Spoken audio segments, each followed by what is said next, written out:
Halo teman-teman sekalian, kita hari ini berada di kebun porang yang sudah mulai tumbuh kembali dan belum dilakukan pembersihan. Ada beberapa hal yang perlu kita perhatikan pada saat tanaman porang kita sudah mulai tumbuh kembali, karena di saat tumbuh kembali ini, apalagi dengan cuaca musim hujan yang terlalu sering, ini bisa menyebabkan keasaman di dalam tanah. Nah, teman-teman sekalian, di musim hujan ini pH tanah akan turun dan ini mengakibatkan perkembangan jamur sangat cepat, sehingga terkadang porang kita itu terjadi busuk batang. Nah, yang kita mau sharingkan adalah bahwa jangan cepat-cepat untuk membersihkan rumput liar yang ada di sela-sela tanaman porang kita pada saat baru tumbuh. Dikarenakan pertama, ketika tanaman porang ini goyang akarnya, karena akarnya itu akar serabut dan rata-rata berada di 3-4 cm di permukaan tanah, sehingga begitu kita membersihkan rumput yang ada di sela-sela porang kita, ini menyebabkan akarnya akan goyang.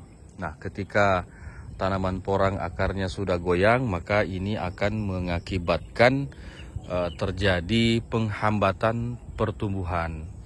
Jadi itu teman-teman, jadi jangan terlalu cepat membersihkan tanaman porangnya pada saat baru mulai tumbuh. Yang kedua, ketika tanaman kita sudah banyak rumputnya, ini juga perlu kita ketahui bahwa begitu musim hujan dengan pH tanah yang turun, di akar tanaman ini tidak ada kompetitor, tidak ada persaingan dengan akar dari rumput-rumput itu, sehingga memudahkan jamur patogen untuk menyerang tanaman kita. Nah, ini hendaknya dengan pengalaman yang ada kami sharingkan bahwa ketika hujan masih sangat lebat, sangat kencang, sebaiknya menunda untuk membersihkan lahannya. Karena dengan bersih ini menyebabkan jamur patogen akan menyerang tanaman porang kita. Yang ketiganya adalah dengan terlalu cepatnya kita membersihkan ini, misal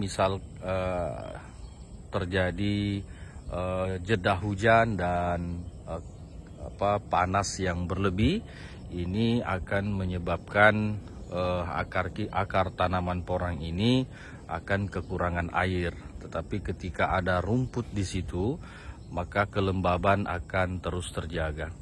Teman-teman sekalian, poin-poin itu yang harus kita pahami, bahwa tanaman porang ini sesungguhnya habitatnya itu di bawah pohon, di bawah naungan.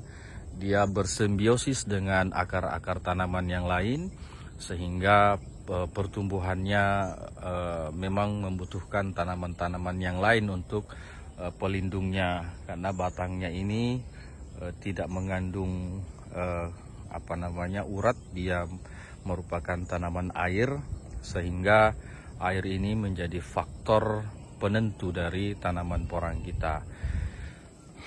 Untuk yang kami budidaya sekarang ini tidak di bawah naungan, jadi porangnya memang pure tanpa naungan, makanya kita mengandalkan rumput untuk menjadi pelindung dia dari kelembaban tanah.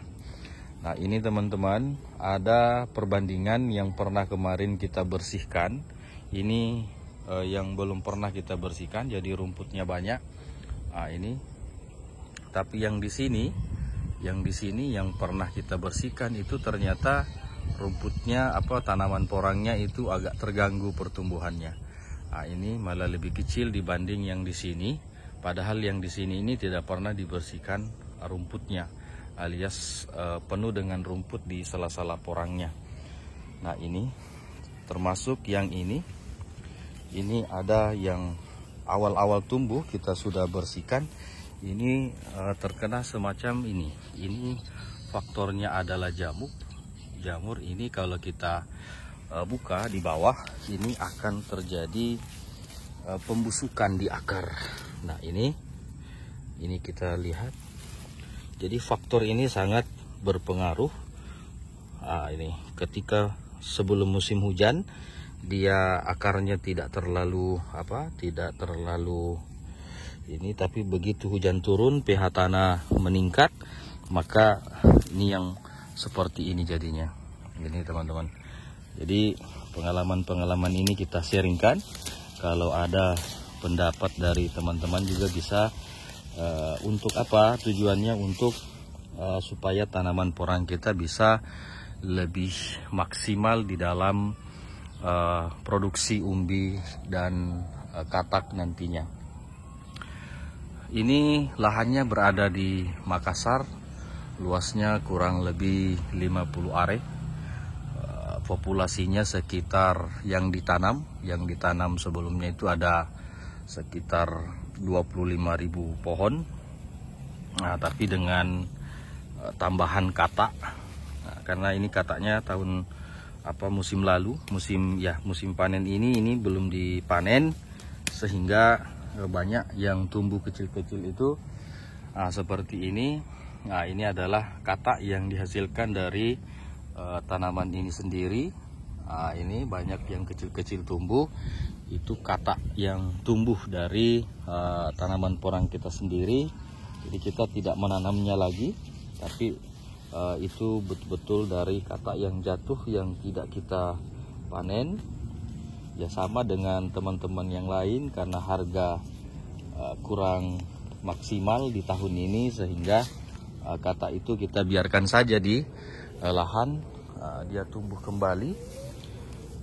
Dan yang porang yang kita tanam tahun lalu dari katak isi 200.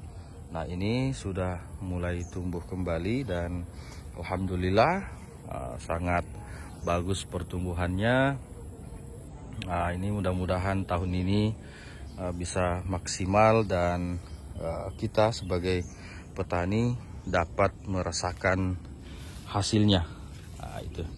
Jadi itu teman-teman yang kita mau sharingkan, bahwa 3 poin tadi, jangan buru-buru membersihkan rumput yang ada di sela-sela porang kita, karena itu bisa mengganggu produktivitas dan pertumbuhan dari tanaman porang itu sendiri.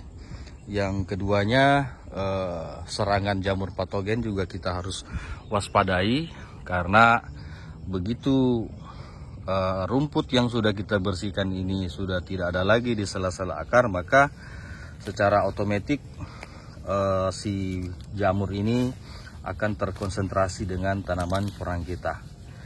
Nah, itu. Jadi biasa kadang-kadang ada teman-teman yang mengeluh bahwa tanaman porangnya sudah terkena jamur, busuk batang, terus busuk umbi. Ini faktornya ya karena memang terlalu bersih. Satu poin lagi, hindarilah untuk penggunaan herbisida atau racun rumput, karena itu akan mempengaruhi pertumbuhan tanaman porang kita ketika rumputnya dibersihkan atau disemprot dengan herbisida. Tanpa herbisida sebenarnya bisa kita bersihkan cukup dengan menggunakan mesin potong rumput atau diarit, supaya tanaman kita tidak terlalu terkena campuran-campuran kimia yang dapat mempengaruhi proses pertumbuhan dari tanaman porang itu sendiri.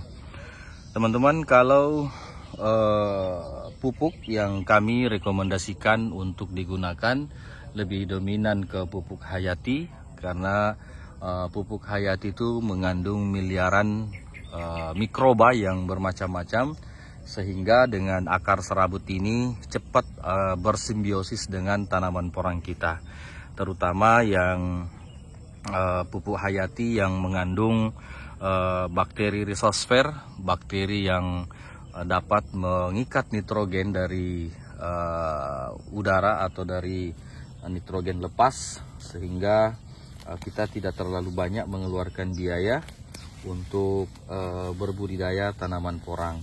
Teman-teman bisa membeli langsung pupuk hayati yang sudah jadi, ataupun bisa membuatnya sendiri.